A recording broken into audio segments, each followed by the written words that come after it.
Olá, queridos, é muito bom estar aqui. Agradeço desde já o convite, a honra de poder participar desse culto de casais e ainda mais desse culto de casais de uma maneira tão preciosa, ímpar para as nossas vidas, que é o culto online, o momento que estamos vivendo. Estamos vivendo um momento totalmente diferente e com certeza você também tem vivido esses dias na sua casa e na sua família. E eu quero falar com você sobre um tema muito importante. Eu quero falar sobre eu, você e Deus. Queridos, nós sabemos que o nosso casamento, ele é formado por esses três poderes, Eu, você e Deus, mas é claro que o único poderoso é o Senhor. Não fala isso para sua esposa, tá bom? Deixa ela sentir que ela é poderosa também. Mas a grande questão é que há muitos momentos que realmente, parece que é somente eu e você e o Deus ficou de fora, Muitas vezes também nós queremos ter só o eu, ou só você, queremos dividir, mas nós queremos falar sobre a importância, que tem e o poder que tem quando nós unimos essas três coisas, Quando temos essa trindade, não divina, essa triunidade, mas a triunidade com o nosso casamento e com os céus. Então eu quero te convidar hoje, a abrir comigo lá no livro de Cântico dos Cânticos, o Cantares, no capítulo de número 2, a partir do versículo de número 8. E eu quero falar com você algumas partes aqui que Deus fala ao nosso coração, amém? Então eu quero te convidar a abrir aí comigo Cantares 8, nós vamos ler do versículo 8, Cantares 2, do 8 ao 17, onde a palavra do Senhor diz assim, primeiro a amada falando, escutem, é o meu amado, vejam, aí vem ele, saltando pelos montes, pulando sobre as colinas, o meu amado é meu, o meu amado é como uma gazela, como um cervo novo. Vejam, lá está ele atrás do nosso muro, observando pelas janelas, espiando pelas grades. O meu amado falou e me disse, veja, o inverno passou, acabaram-se as chuvas, e as chuvas já se foram. Aparecem flores na terra, e chegou o tempo de cantar.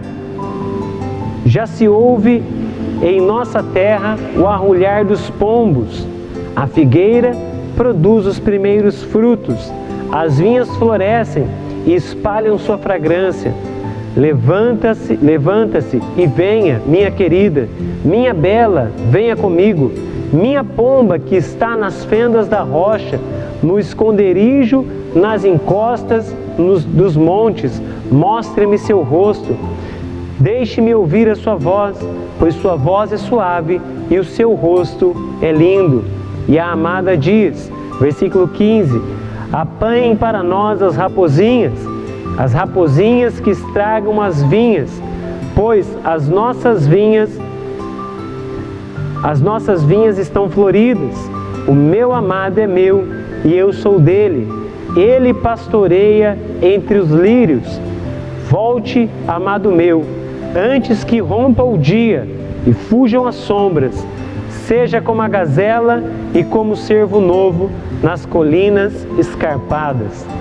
Glória a Deus. Vamos orar ao Senhor para que estes versículos possam tomar conta do nosso coração e aquecer o nosso tempo de namoro, o nosso dia dos namorados, que verdadeiramente esta palavra fale conosco de uma maneira maravilhosa e nós sejamos muito tocados nesta noite tão especial para todos nós. Amém? Pai, que Teu Espírito Santo, ó Pai, possa entrar em nossos corações, possa falar aos nossos corações neste momento, que o Senhor, ó Pai, possa realmente ministrar a nós. Pai, é tão importante, ó Pai, nós entendermos este processo, de realmente entendermos que o nosso casamento não é um casamento a dois, mas deve ser um casamento a três, onde o Senhor é participante, onde o Senhor se envolve, onde o Senhor, ó Pai, faz parte da nossa vida.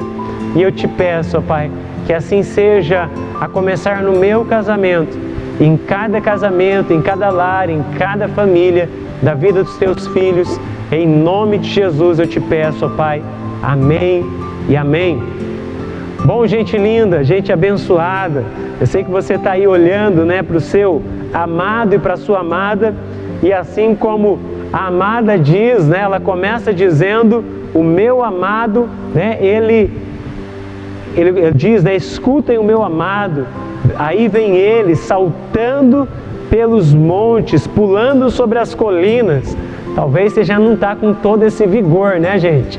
Depois do casamento, muitas vezes esse vigor de saltar monte, pular colina, né, às vezes dá uma quedinha, não é verdade? Talvez você já ganhou uns quilinhos nesse processo do casamento, né?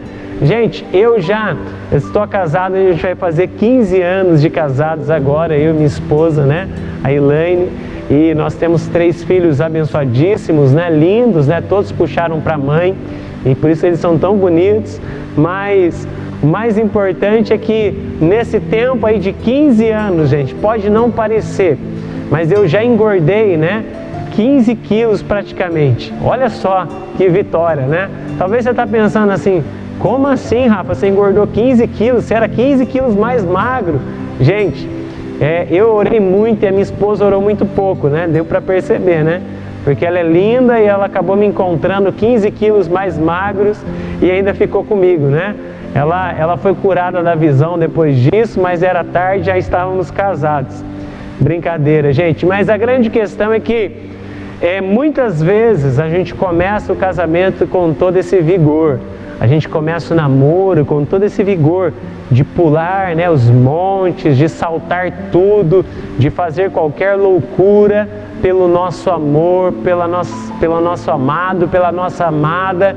E muitas vezes parece que com o passar do tempo a gente perde esse vigor, né, de saltar os montes para encontrar a amada, né, de fazer qualquer coisa, de ficar espiando, né, de tentar ali, de alguma maneira encontrar, né, a nossa amada, mas é algo muito importante. A palavra do Senhor diz uma coisa que eu acho fascinante.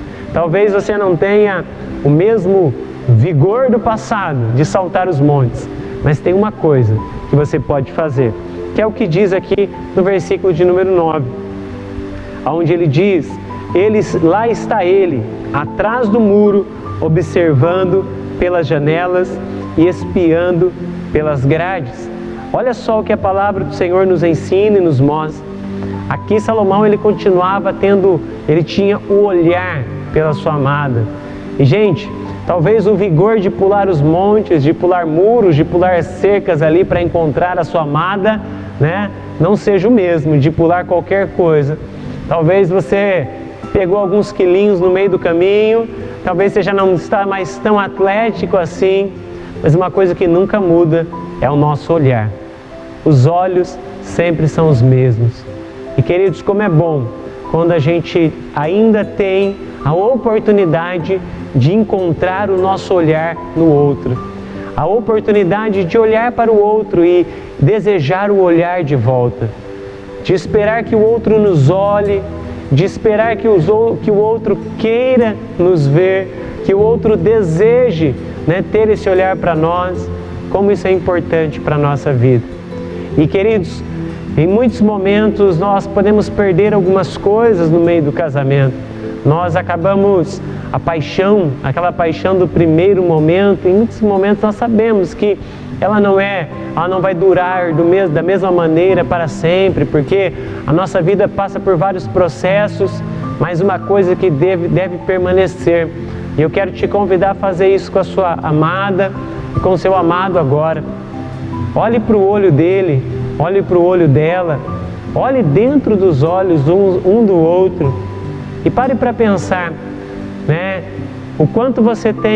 Quanto tempo você tem passado olhando para os olhos da sua amada, buscando encontrar o seu olho no olho dela, buscando encontrar o seu olhar e encontrar o olhar dela olhando para você.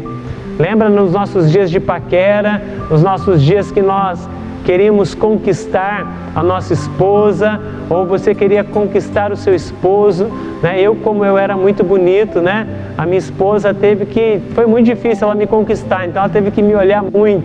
Brincadeira. Mas a grande questão é que nós temos que continuar olhando para o outro. Nós temos que continuar buscando aquele olhar, que fala assim, puxa, como eu gostaria que aquela que é minha esposa, que é minha namorada, né, a minha namorada eterna, continuasse me olhando, buscando o meu olhar para ela. Então que isso continue na nossa vida, porque isso é algo que nós podemos fazer, mas a amada, depois que ela fala sobre essa parte toda romântica, né, porque mulher gosta dessa parte, né, ela gosta desse romantismo e de sentir, falar assim, nossa, meu esposo, ele faz qualquer coisa por mim. E aqui já fica a dica, quando a amada, quando a noiva diz assim, ele salta os montes, ele vem, né, saltando sobre os montes, ele vem sobre as colinas, ela está dizendo o quê? Ele faz qualquer coisa por mim. E querida, nossa esposa, ela espera isso do seu amado, que ele esteja disposto a fazer qualquer coisa para agradá-la. E isso é um desafio para nós, né? Na época da conquista, a gente tem facilidade de fazer isso, mas depois de algum tempo, há muitos momentos que nós acabamos deixando isso um pouquinho de lado. Nós não estamos dispostos a fazer qualquer negócio. Nós falamos assim, não, né, já estou cansado, não quero sair, eu não quero isso, eu não quero aquilo. E o homem, ele é fascinado por não fazer nada, não é verdade? O homem, se tem uma coisa que ele gosta, é de ficar em casa sem fazer nada.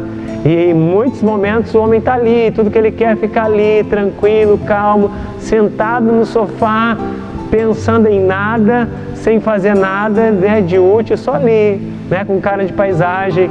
E a mulher, geralmente, ela é mais ativa, mas isso não nos impede de ainda tentarmos fazer tudo o que nós pudermos para agradar a nossa amada, para realmente valorizar aquilo, né? Uma coisa que eu busco fazer, nem sempre acerto, né? Que o homem nem sempre tem esse tato todo, mas eu sempre busco tentar descobrir o que minha esposa quer, né? Então eu sempre tento falar, puxa, o que ela quer?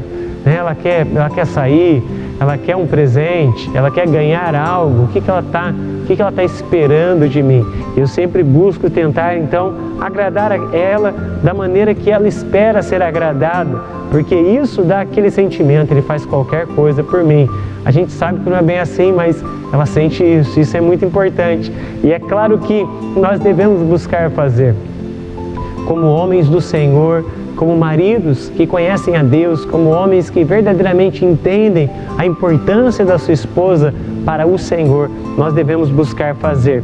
Mas algo que me chama muita atenção é que o marido, depois disso, ele começa a falar, né? O noivo aqui, ele começa a falar, e nós somos eternamente noivos, né? Ele começa a falar, e ele fala algo que me fascina, porque ele começa a dizer, em primeiro lugar, ele fala sobre o inverno, e ele diz, né, olha, o tempo de cantar chegou. E ele começa a falar que é o tempo, pois o inverno já passou. O inverno já passou. Então, queridos, o homem, ele tem um papel fundamental. Ele tem um papel fundamental, e nós sabemos que invernos vêm na nossa vida, crises virão na nossa vida. Nós sabemos que a primavera não é eterna, o verão não é eterno, e vão chegar momentos de inverno, vão chegar momentos que a gente vai sentir aquele frio. Você vai falar assim, puxa, está meio frio aqui, meu relacionamento está esfriando. Vão acontecer talvez alguns problemas no decorrer do seu casamento, e todo mundo que está aqui casado, né, mais de uma semana, já teve algum problema, já teve alguma situação adversa, não é verdade? Nós passamos por problemas, passamos por situações que não gostaríamos de passar, mas a grande questão é que eles não param no problema, mas o noivo aqui, né, o amado, ele diz o quê? Ele diz, olha, o inverno passou, eu já estou escutando os pombos cantar, eu já estou vendo as flores começando a nascer. E olha que interessante, ele está dizendo o quê? Ele não está dizendo, olha, já chegou a primavera. Ele está dizendo o quê? Está chegando. Ele está declarando profeticamente, ele está dizendo, olha, eu já vejo o princípio daquilo que vai ser, eu já estou vendo que vai dar tudo certo. Homem, eu e você, nós precisamos ser este homem para o nosso lar, para a nossa amada. Você tem que ser a pessoa que diz para ela, não, eu já estou vendo a primavera. E talvez ela vai falar assim, mas está o inverno, e está frio, e está gelado. E você vai dizer, não, eu já estou escutando as pombas cantarem, eu já estou vendo as flores começando a nascer, eu já estou sentindo o cheiro da grama nascendo, eu já estou vendo, pelos olhos da fé eu creio. E queridos, olha o que o amado diz para a sua amada. Ele diz o quê? Levante-se, levante-se. Queridos, eu e você como amado, eu e você como esposo, como marido, nós precisamos cumprir esse papel. Nós temos um papel primordial de sermos como líderes da nossa casa, de sermos aqueles que declaram o quê? Levante-se, levante-se. Nós temos que falar isso para a nossa família, nós devemos falar isso para a nossa esposa, querido. Nós devemos ser a voz de Deus dentro do nosso lar. Nós não podemos ser a voz de derrota, nós não podemos ser a voz que declara o fim. Nós temos que ser a voz que declara o recomeço, nós temos que ser a voz profética da nossa casa, nós temos que ser a voz que declara, não, vai dar tudo certo, aliás, já deu, Deus fará grandes coisas. E é isso que o amado faz.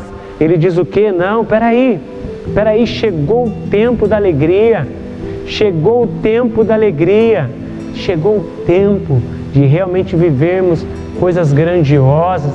Eu já estou escutando que está vindo esse tempo sobre nós. Então eu quero dizer para você, eu sei que em muitos momentos o homem ele se sente responsável e tem esse peso sobre ele, da casa. Mas querido, não carregue esse peso também sozinho. Lembre de uma coisa, o Senhor está ao seu lado.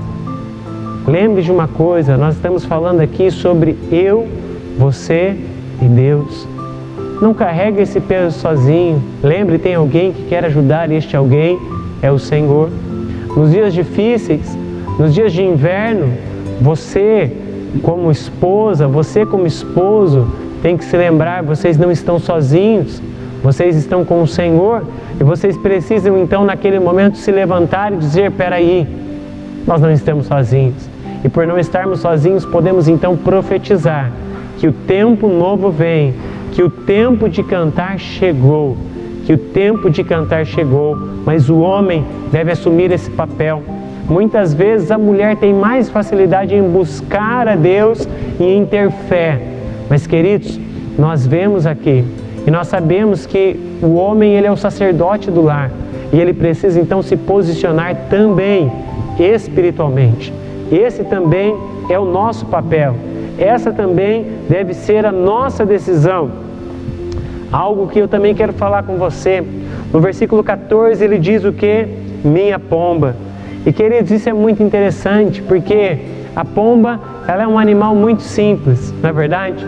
A pomba é um animal muito simples e a pomba tem algo que é muito interessante. A pomba, ela tem um olhar, ela tem um olhar, né, focal. Então ela tem um olhar só. Ela tem que ficar virando para ver as coisas. Ela não vê como nós, né, que temos esse olhar expandido. Não, a pomba não. A pomba ela olha e ela vê uma coisa só. Então para ela ver ali, ela tem que virar para enxergar. Ou seja, a pomba tem um olhar simples. A pomba tem um olhar simples. E sabe, queridos, isso nos mostra algo que é muito importante no nosso relacionamento, a simplicidade. Quando nós nos conhecemos, nós aceitamos coisas simples, porque o mais importante é o outro. O mais importante é estar na presença do outro. Então tudo vale. O cachorro quente vale, comer o milho cozido ali na feirinha vale, comer o pastel na feira vale, porque é tudo simples. E nós aceitamos esse simples, nós desejamos esse simples, porque o mais importante é o outro. O mais importante é o outro, não é o que está em volta, é a pessoa o mais importante. Tomar um picolé vale, as coisas simples. Mas muitas vezes com o processo do casamento, nós acabamos esquecendo as coisas simples.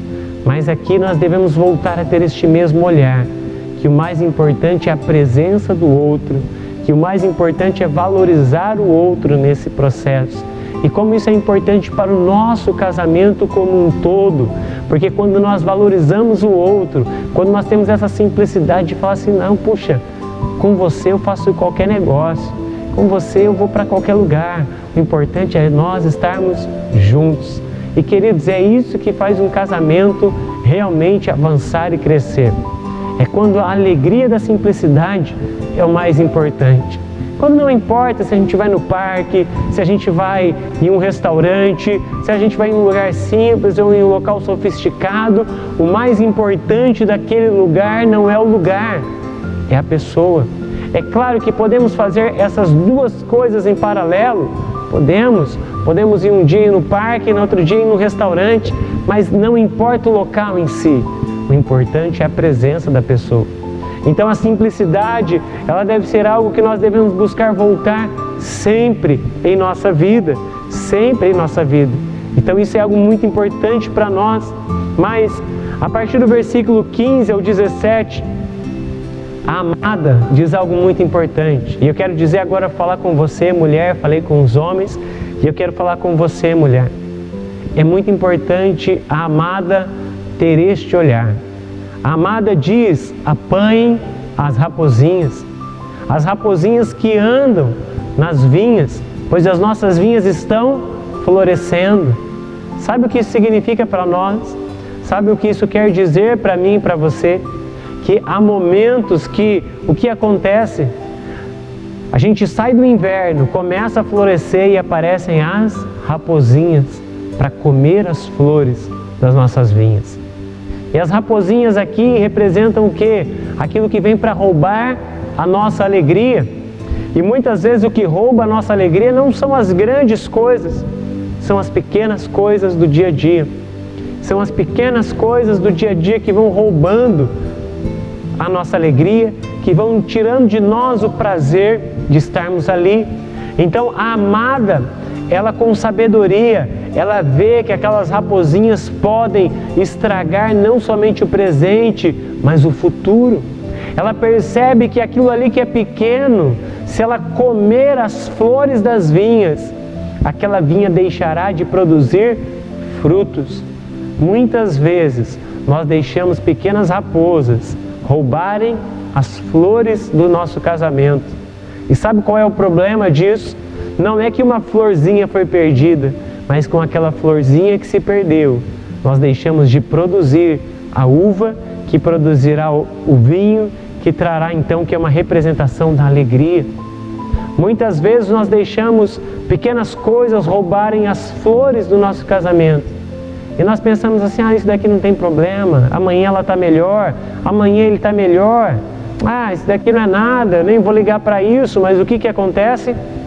Nós não estamos somente roubando hoje, nós não estamos somente perdendo hoje, mas nós estamos perdendo o futuro, a alegria que ainda está por vir, o prazer que ainda está por vir. E nós estamos perdendo por quê? Porque deixamos as pequenas raposas entrarem na nossa vinha e roubarem, e comerem, e destruírem as nossas flores. Então eu quero dizer para você, esposa, a esposa precisa ter esse tato de olhar como esta amada aqui, como a amada aqui do livro de Cantares diz, apanhem as raposinhas, ou seja, o amado é voz profética, o marido é voz profética do seu lar, é ele que declara, o tempo de cantar chegou, eu já vejo as flores, mas a amada é aquela que tem sabedoria para dizer, as raposinhas não vão andar aqui no meio. Essas pequenas raposas que estão tentando roubar aquilo que Deus tem para nós, eu não vou deixar que elas roubem, eu não vou deixar que elas peguem as pequenas alegrias. Queridos, as raposinhas podem vir de várias maneiras, disfarçado de pequenos problemas, disfarçado de pequenas farpinhas no meio do caminho, sabe assim, aquela alfinetadinha que a gente sente e que a gente fala assim, puxa, olha o que ele fez para mim, ou olha o que ela fez para mim. E muitas vezes nós deixamos tudo isso tomar o nosso coração, deixamos isso inflamar o nosso coração. Por isso eu quero te convidar para a gente encerrar, falar de algo que é tão importante para a nossa vida. Nós não podemos perder o olhar profético que o casamento tem, que é o olhar e a visão que Deus tem para nós, que Deus tem para nós. Eu quero te convidar a ler comigo, lá em Gênesis 2, capítulo de número 2, versículos de número 21 a 25. A palavra do Senhor diz assim: Então o Senhor Deus fez o homem cair em profundo sono, e enquanto este dormia, tirou-lhe uma das costelas, fechando o lugar com carne. Com a costela que havia tirado do homem, o Senhor Deus fez uma mulher e a levou até ele. Disse então o homem: Esta sim é osso dos meus ossos, é carne da minha carne. Ela será chamada mulher, porque do homem foi tirada. Por esta razão, o homem deixará pai e mãe e se unirá à sua mulher, e eles se tornarão uma só carne. O homem e sua mulher viviam nus e não sentiam vergonha. Olha que fascinante esta palavra, gente, tão conhecida nossa, e que muitas vezes talvez a gente não dá o valor que ela tem, o poder que ela tem sobre nós. Queridos, isso é algo profético. Quando Deus tira da costela do homem o osso para fazer a mulher, Deus ele não está fazendo, querido, qualquer coisa, né? Alguns costumam dizer assim: olha, se Deus tirou da costela e já fez a mulher, imagina se ele tivesse tirado de um lugar melhor. Brincadeira, é claro que não é esse o significado, mas imagina assim, querido, por que Deus ele tira de um local tão importante? A costela, na verdade, querido, é um dos ossos principais do nosso corpo, porque ela protege os nossos órgãos mais vitais. A função da costela não é outra a não ser proteger os nossos órgãos mais importantes, proteger o nosso coração, proteger os órgãos vitais para a nossa vida. Então, quando Deus tira da costela do homem para gerar a mulher, Ele está dizendo o quê? A mulher tem um papel fundamental na vida do homem, de proteger, de cuidar, de zelar dele. Ou seja, querido, a companhia e a mulher na nossa vida tem um papel de proteção. Então, queridos, nós precisamos entender que Deus foi profético na criação do homem e da mulher. E é claro que quando Deus ele tira a mulher da costela, Ele também está dizendo para a mulher: você precisa ter um homem. E por que de um local assim? Porque todo o corpo envolve.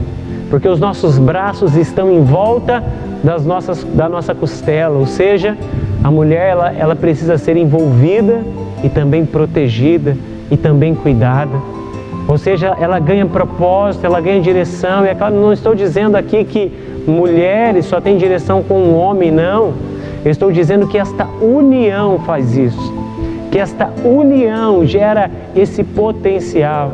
Queridos, eu com certeza não estaria onde eu estou hoje se não fosse a minha esposa. Eu com certeza não viveria o que eu vivo hoje se não fosse a minha esposa. E com certeza você que está aí como marido, você pode dizer a mesma coisa. E com certeza da mesma forma a nossa esposa também pode dizer coisas parecidas. Mas é claro que existe então uma visão profética que Deus nos deu, que é o quê? De que um completa o outro. Então quando Deus fala assim, olha só que interessante, quando Deus apresenta Adão e diz: Adão, essa é a sua mulher, Adão diz o quê? Então esta é osso do meu osso. Olha só que ele deu uma passagem profética e é algo que precisa vir como revelação para a nossa vida. Ele diz assim: esta sim é osso dos meus ossos e carne da minha carne. Ela será chamada mulher, porque do homem foi tirada. Por esta razão, o homem deixará pai e mãe e se unirá à sua mulher, e eles se tornarão uma só carne. Ou seja, querido, aqui Adão teve uma visão profética da vontade de Deus. Adão não tinha pai e mãe, Deus o criou. Mas Adão, ele diz o quê? Ele faz uma declaração profética. O homem deixará pai e mãe e se unirá à sua mulher, e eles se tornarão uma só carne. Uma declaração profética daquilo que é a vontade de Deus para nós. Por que Adão declara isso? Porque Adão andava com Deus, conhecia Deus e sabia qual era a sua vontade. Assim, queridos, quando nós nos tornamos uma só carne, sabe o que nós estamos realmente fazendo? A vontade de Deus. O casamento é a primeira instituição que Deus colocou sobre a terra. E quando o homem e a mulher se unem, eles se tornam uma só carne. E eles não fazem isso somente em nome deles mesmos, mas eles fazem isso cumprindo a vontade de Deus. Então, o seu casamento é a vontade de Deus sobre a terra. O seu casamento é o plano de Deus sobre a terra. E nós sabemos que em todo casamento há desafios. Mas eu quero dizer para você, em todo casamento também há amor. Em todo casamento também deve existir a presença de Deus. E nós devemos ter esta visão dos céus e falar assim, não, peraí, o meu casamento não é a minha vontade. O meu casamento é a vontade de Deus. E se é a vontade de Deus, vai dar certo. Se é a vontade de Deus, milagres acontecerão. Se é a vontade de Deus, querido, nada poderá impedir o seu casamento de viver o melhor desta vida, o melhor que Deus tem para vocês. Talvez vocês estão enfrentando dias difíceis, talvez possam existir problemas, talvez está tudo bem, mas a grande questão é, não importa o momento que o seu casamento está, lembre de uma coisa, Deus faz parte dele. O seu casamento não é somente eu e você. O meu casamento não é somente eu e minha esposa. O nosso casamento precisa ser nós e o Senhor. Precisa ser uma triunidade entre a nossa vida e a vida de Deus. Sabe por quê? Porque quando colocamos a vontade de Deus em primeiro lugar dentro do nosso casamento, vamos ver a prosperidade de Deus, vamos ver o amor de Deus, vamos ver a mão de Deus e vamos vivenciar milagres. E é isso que eu quero declarar sobre a sua vida hoje e sobre o seu casamento hoje. Guarde essas palavras no seu coração. Se lembre, homem, seja a voz profética. Mulher, seja aquela que tem um olhar para não deixar que o inimigo roube as flores do seu campo. E juntos com o Senhor, se lembrem, a unidade de vocês é a vontade de Deus. E se é a vontade de Deus, querido, tem tudo para dar certo, porque Ele quer fazer dar certo, em nome de Jesus. Eu quero orar com você e abençoar o seu casamento e a sua vida, em nome de Jesus. Pai, eu quero orar com este casal, eu quero declarar a Tua bênção e a Tua vontade sobre a vida deles. Eu quero profetizar, ó Pai, que realmente esta palavra possa encher, ó Pai, esta casa, esta família e esta vida, ó Pai, em nome de Jesus. Que o Senhor os ajude, ó Pai, a viverem, ó Pai, tudo aquilo que o Senhor tem para a vida deles. Que eles tomem posse, ó Pai, que eles tomem posse daquilo que o Senhor tem sobre a vida deles. Pai, que eles possam realmente tomar posse desta revelação de que a unidade deles é a sua vontade. E se é a sua vontade, é também o seu desejo, o seu querer que esse casamento prospere, que esse casamento viva os melhores dias de suas vidas, que esse casamento entenda que o Senhor tem desejos profundos de abençoar a eles e que assim se cumpra, Pai, sobre a vida dos teus filhos, que assim se cumpra sobre a casa e sobre tudo aquilo que eles vão realizar. Em nome de Jesus, ó Pai, assim nós oramos, profetizamos e declaramos sobre a vida dos teus filhinhos, ó Pai, em nome de Jesus, que eles vivam, ó Pai, o eu, você e Deus, de maneira intensa e poderosa nesses dias, que eles tomem posse desta palavra e que o sobrenatural de Deus venha e que sejam dias, ó Pai, de muitas alegrias, realizações e conquistas, em nome de Jesus. Amém e amém. Glória a Deus. Então olha para o seu amado e diz para ele, você ainda é o meu amado. Olha para a sua amada e diz para ela, você ainda é a minha amada. Mas além disso, olhem um para o outro e digam, Deus continua sendo a base do nosso casamento, do nosso relacionamento, em nome de Jesus. Um beijo no seu coração e Deus abençoe muito a sua vida, em nome de Jesus. E cada dia mais vocês tenham um casamento cheio de flores, de vinhas florescendo de vinhos e muitas alegrias através do Espírito Santo. Em nome de Jesus.